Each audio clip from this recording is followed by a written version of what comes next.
कुर्मी आदिवासी था, है और रहेगा। आप इतिहास उठा के देख लीजिए, पेपर से बात कीजिए, पेपर में लिखा हुआ है 1913 में हम आदिवासी थे, 1950 में हमें आदिवासी से हटा दिया गया, एसटी सूची से हटा दिया गया।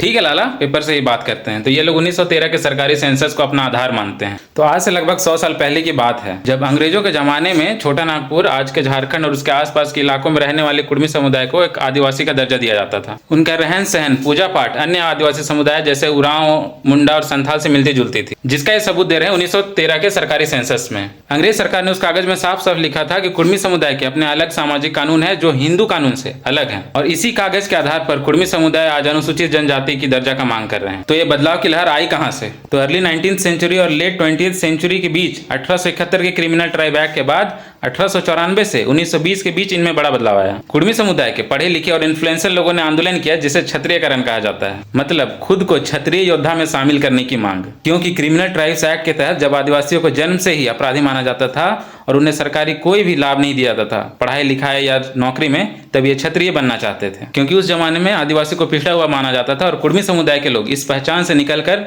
समाज में सम्मान पाना चाहते थे। इन्हें लगा हिंदू समाज की ऊंची जाति से जुड़कर इन्हें राजनीति और व्यापार में ज्यादा मौके मिलेंगे। अखिल भारतीय कुर्मी क्षत्रिय महासभा, सुना है लाला? ऐसे संगठन ने इस आंदोलन को और तेज किया। उन्होंने लोगों को सिंह, महतो जैसे क्षत्रिय सरनेम को अपनाने, जनेऊ पहनने और आदिवासी प्रथाओं को छोड़ने के लिए प्रोत्साहित किया। तो इस आंदोलन का सीधा असर 1931 की जनगणना पर पड़ा। कुर्मी समुदाय के नेताओं ने जोर शोर से अभियान चलाया कि सभी लोग अपनी जाति कुर्मी क्षत्रिय लिखवाएं। 1931 में बिहार और ओडिशा के सेंसस सुपरिटेंडेंट W.G. लेसे, सुना है, इन्होंने देखा कि ये लोग आदिवासी ना मानकर हिंदू रीति रिवाज को अपना रहे हैं। तो नतीजा ये हुआ कि कुर्मी समुदाय को आदिवासी सूची से बाहर कर दिया गया। उन्होंने सीधा सीधा ये नहीं कहा कि हमें लिस्ट से निकालो, लेकिन उन्होंने खुद को क्षत्रिय हिंदू के तौर पर मान्यता देने की मांग की। तो इसका यही मतलब था कि वे आदिवासी नहीं माने जाएंगे। 1947 में देश आजाद होने के बाद 1950 में जब अनुसूचित जाति और जनजाति की सूची बनी, तो कुर्मी समुदाय को एसटी सूची से बाहर कर दिया गया 1931 सेंसस के आधार पर। हालांकि बिहार और झारखंड में ये समुदाय सामाजिक और शैक्षणिक रूप से काफी पिछड़ा हुआ था, इसलिए 1970 के दशक में मंडल कमीशन ने ऐसी पिछड़ी हुई जातियों की पहचान की